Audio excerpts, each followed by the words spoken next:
بسم اللہ الرحمن الرحیم۔ اسلامک واقعات اور اسلامک باتیں جاننے کے لیے ہمارے چینل کو سبسکرائب کریں۔ جنت میں لے جانے والی 5 نیکیاں۔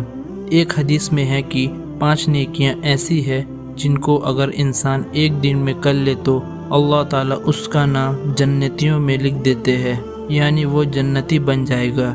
ایسی نیکی کی بات جب صحابہ کے سامنے آتی تھی وہ فوراً اس پر عمل کرنا شروع کر دیتے تھے۔ اب ہماری باری ہے تو چلیے دیکھتے ہیں یہ جنت میں لے جانے والی نیکیاں کون سی ہے۔ پہلا، کسی بیمار کا حال چال پوچھنے جانا۔ اللہ کے نبی صلی اللہ علیہ وسلم نے ارشاد فرمایا، اگر کوئی مسلمان اپنے بیمار مسلمان بھائی کی خیر خبر لینے صبح کے وقت جاتا ہے تو 70,000 فرشتے اس کے لیے شام تک دعا کرتے ہیں۔ اگر کوئی مسلمان اپنے بیمار مسلمان بھائی کا حال چال لینے شام کے وقت جاتا ہے تو صبح تک 70,000 فرشتے اس کے لیے دعا کرتے ہیں۔ بیمار چاہے مالدار ہو یا غریب، بڑے درجے کا ہو یا چھوٹے درجے کا، ہر کسی کی عیادت کرنا صرف دین اور اللہ کے خاطر بہت بڑے ثواب کا کام ہے، لیکن ہم اکثر اس ثواب سے محروم رہ جاتے ہیں۔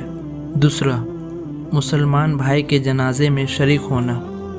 بخاری شریف میں اللہ کے نبی صلی اللہ علیہ وسلم کا ارشاد ہے، اگر کوئی مسلمان اپنے مسلمان بھائی کی وفات کے بعد اس کے جنازے کے پیچھے جاتا ہے اور اس کے ساتھ جاتا ہے یہاں تک کہ اس کی نماز جنازہ ادا کر لی جاتی ہے اور اس کو دفن بھی کر دیا جاتا ہے تو وہ 2 قرات ثواب لے کر لوٹتا ہے، اور ہر قرات احد پہاڑ کے برابر۔ اگر کوئی مسلمان اپنے مسلمان بھائی کی وفات کے بعد اس کے جنازے کے پیچھے جاتا ہے اور نماز جنازہ ادا کر کے واپس آ جاتا ہے، دفن میں شریک نہیں ہوتا ہے تو اس کے 1 قرات ثواب ملتا ہے۔ تیسرا، روزہ رکھنا۔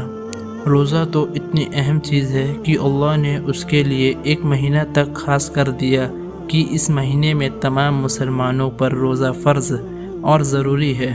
دوسرے مہینے میں ضروری تو نہیں ہوتا، لیکن اگر ہم اس کو رکھتے ہیں نہ صرف جسمانی بلکہ روحانی طور ہمیں مضبوط بناتا ہے۔ چوتھا نمبر، جمعے کی نماز ادا کرنا۔ نبی صلی اللہ علیہ وسلم نے فرمایا، ایک جمعہ سے دوسرے جمعہ کے درمیان جو بھی گناہ ہوتے ہیں وہ جمعہ کی وجہ سے معاف کر دیے جاتے ہیں۔ پانچواں، غلام کو آزاد کرنا۔ قرآن پاک میں ارشاد ہے، جس نے گھاٹی کو پار کیا وہی جنت میں داخل ہوگا، اور گھاٹی کو پار کرنے کا مطلب ہے کہ گردن آزاد کرانا، مطلب غلام آزاد کرانا۔ میرے خیال سے ان نیکیوں کے لیے جمعے کا دن سب سے اچھا ہے، کیونکہ یہ ایک مبارک دن ہے اور اس دن اللہ کی خاص رحمت بھی مسلمانوں کے ساتھ ہوتی، تو ایسے موقع نہ گنوائیں۔ تو چلیے ہم سب اپنی آخرت کو بہتر بنانے کے لیے نیکیوں کا بیلنس اللہ کے اکاؤنٹ میں جمع کر دے۔ ہماری ویڈیو اچھی لگے تو لائک، شیئر، سبسکرائب اور ایک اپنا پیارا سا کمنٹ ضرور کریں۔